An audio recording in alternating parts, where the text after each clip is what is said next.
This afternoon's film, Offside, is a small, lovable, and humorous film about a band of female football fanatics entangled in an ingenious effort to defy the all-male rule of football stadia and make their way into the Iran versus Bahrain qualifying match of the 2006 World Cup.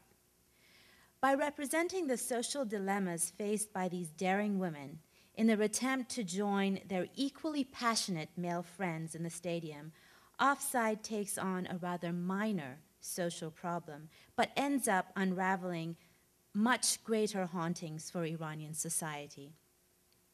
This is not untypical of Jafar Panahi's films. In his 1995 debut film, The White Balloon, for which he won the Camera d'Or at the Cannes Film Festival, Panahi tells the story of a young girl in search of a goldfish for her family's New Year table. In following the young girl's adventures through the streets, the back alleys of Tehran, Panahi's camera documents in the edges, the backdrops, and the corners of every frame the poverty, the corruption, and the inequalities of Iranian society under the watchful eye of a purportedly egalitarian Shiite rule.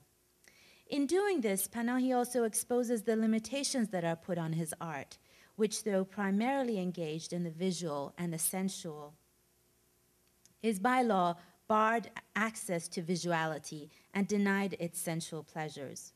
For according to the government's commandments of looking, for the camera to capture a woman in the film frame, she must be veiled, and for it to depict heterosexual intimacy on screen, one party must be placed astride and off-screen.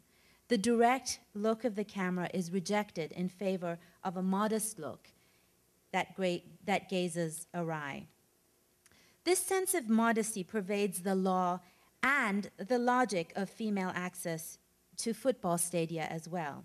Thus, the title Offside invokes in part the placement of women in Iranian film off-screen. But of course, as it is true everywhere, the laws governing film and football are one thing, and their interpretation and execution are something entirely different. In the social context, the police make sure people respect the law, but people will always try to do what they want to do anyway, says Panahi. Regarding football, the ambiance inside a stadium is perceived to be highly virile and masculine. Men in this context are prone to become rowdy and insulting each other, and this fuels the debate, especially amongst certain conservatives, if women should be exposed to such behavior. Offside is so ensconced in this reality that it was actually filmed during the event it dramatizes. It was reported that approximately 110,000 people showed up to this game. When the match was over, a military helicopter blocked the stadium exit, and it was surrounded by soldiers so that the crowd couldn't get near it. As a result, many were pushed and trampled by the crowd. 7 people died, and many more were injured. The Iranian press published photos of 6 of the dead. Rumors are said that the seventh victim was a girl. There is, of course, no proof, but we will have to assume that one of the injured parties was a girl disguised as a boy. Like the girls in our story, she would have been carted off to jail for this offense had she been caught. As La mentioned, Jafar Panahi himself has recently been sentenced to 6 years in prison and banned from filmmaking for another 20 due to what appears to be still cloudily formulated offenses, chiefly the notion that he incited protest and discontent with this documentary film he was making.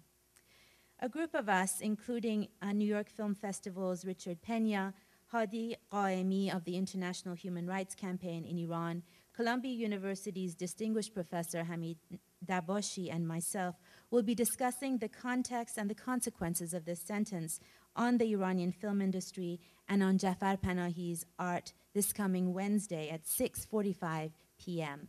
Please join us. That said, Offside is an energetic and fun film, and I hope that you enjoy it.